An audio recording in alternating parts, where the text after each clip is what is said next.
ദൈവത്തെ ദർശിച്ചവരാണ് വിശുദ്ധർ. ആ വിശുദ്ധരോടൊപ്പം മാലാഖമാരുമായി സ്വർഗീയ ആനന്ദത്തിൽ ആയിരിക്കുന്ന ഞങ്ങളുടെ വാത്സല്യനിധിയായ അമ്മ ത്രേസ്യാളിൻ്റെയും പ്രിയ സഹോദരങ്ങളായ മണിദാസിൻ്റെയും ബ്രൈറ്റിൻ്റെയും പാവന സ്മരണയ്ക്ക് മുൻപിൽ ബ്രൈറ്റ് ഗ്രൂപ്പ് ഓഫ് അക്കാഡമീസ് പ്രാർത്ഥനാപൂർവം സമർപ്പിക്കുന്നു ഇന്നത്തെ വിശുദ്ധർ. അവതരണം അനിൽ കുഴിഞ്ഞകാല. ആശയം മുത്തയ്യൻ ആൻഡ് സെലിൻ പ്രിയ.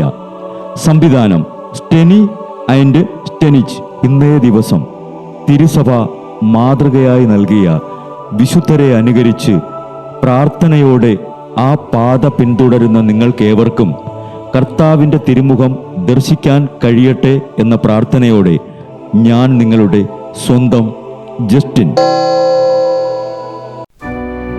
ഇന്ന് ഫെബ്രുവരി 22, വിശുദ്ധ പത്രോസിൻ്റെ സിംഹാസന തിരുനാൾ. പരിശുദ്ധാത്മാവിനെ സ്വീകരിച്ച ശേഷം പത്രോസ് കുറേ നാൾ പാലസ്തീനായിൽ തന്നെ ചെലവഴിച്ചു. അതിനുശേഷം അന്ത്യോക്യയിൽ ആ സ്ഥാനം ഉറപ്പിച്ചിരുന്നു.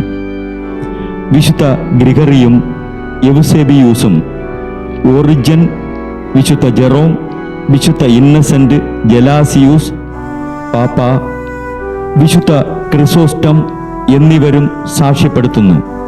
അതിനുശേഷം അന്ത്യോക്യയിൽ നിന്ന് പത്രോസ് പുറപ്പെട്ട് പൗലോസുമായി ചേർന്ന് റോമായിൽ സുവിശേഷം പ്രസംഗിച്ചു എന്നും ഇരുവരും നീറോ ചക്രവർത്തിയുടെ കാലത്ത് ഒരേ ദിവസം രക്തസാക്ഷിത്വം വരിച്ചുവെന്ന് റോമൻ പുരോഹിതനായ കായൂസ് ഇത് സാക്ഷ്യപ്പെടുത്തുന്നു.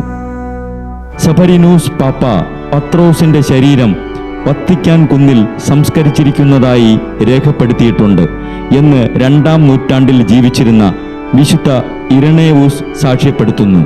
2 മഹാ അപ്പോസ്തലന്മാരായ പത്രോസിന്റെയും പൗലോസിന്റെയും അടിസ്ഥാനത്തിൽ സ്ഥാപിതമായ എത്രയും ശ്രേഷ്ഠവും മഹത്വമായ സഭയാണ് റോമൻ സഭ എന്ന് യൗസേബിയൂസ് പല പ്രാവശ്യം ഇക്കാര്യം പ്രസ്താവിച്ചത് ഓറിജൻ, വിശുദ്ധ ജെറോം, വിശുദ്ധ അംബ്രോസ്, വിശുദ്ധ അഗസ്റ്റിൻ മുതലായ സഭാപിതാക്കന്മാരും ഇതിന് സാക്ഷ്യം വഹിക്കുന്നുണ്ട്. പത്രോസിന്റെ സിംഹാസനമാണ് റോമ എന്ന് വിശുദ്ധ സിപ്രിയൻ പറയുന്നുണ്ട്. സ്വർഗത്തിന്റെ താക്കോലും കുഞ്ഞാടുകളെയും ചെമ്മരിയാടുകളെയും മേയ്ക്കാനുള്ള അധികാരവും ലഭിച്ചിരുന്ന വിശുദ്ധ പത്രോസെ ഞങ്ങളും ഈശോയുടെ തിരുമുഖം ദർശിക്കാനുള്ള ഭാഗ്യം ലഭിക്കാൻ വേണ്ടി കർത്താവിനോട് പ്രാർത്ഥിക്കണമേ. ബ്രൈറ്റ് കുടുംബത്തിൽ നിന്നും കർത്താവ് തൻ്റെ മുന്തിരിത്തോപ്പിലേക്ക് വിളിച്ച് പൗരോഹിത്യം നൽകി അനുഗ്രഹിച്ച റവറൻ ഫാദർ ബിൽ ബ്രൈറ്റും സന്യാസത്തിലേക്ക് വിളിച്ച് അനുഗ്രഹിച്ച് മണവാട്ടിയാക്കിയ സിസ്റ്റർ മരിയ ജോസും വിശുദ്ധരെ അനുകരിച്ച് ഇവിടെ ഈ ഭൂമിയിൽ ആത്മാക്കളെ നേടാനായി ഇരുൾ വീണ താഴ്വരയിലൂടെ നടക്കുമ്പോഴും പൈശാചിക ശക്തികൾ വിടാതെ പിന്തുടർന്ന് പീഡിപ്പിക്കുമ്പോഴും മരണം നിഴലായി കൂടെ നടക്കുമ്പോഴും ദിവ്യകാരുണ്യം എപ്പോഴും ആത്മാവിന് കരുത്തേകും പോലെ തിരുവചനമെന്നും പാതയിൽ വിളക്കായി ജ്വലിച്ച് ആ ജ്വാലയിൽ അനേകായിരം ആത്മാക്കളെ നേടിയെടുക്കാൻ സകല വിശുദ്ധരെ, മാലാഖമാരെ ഇവർക്കു വേണ്ടി എപ്പോഴും കർത്താവിനോട് മാധ്യസ്ഥം വഹിച്ച് പ്രാർത്ഥിക്കണമേ.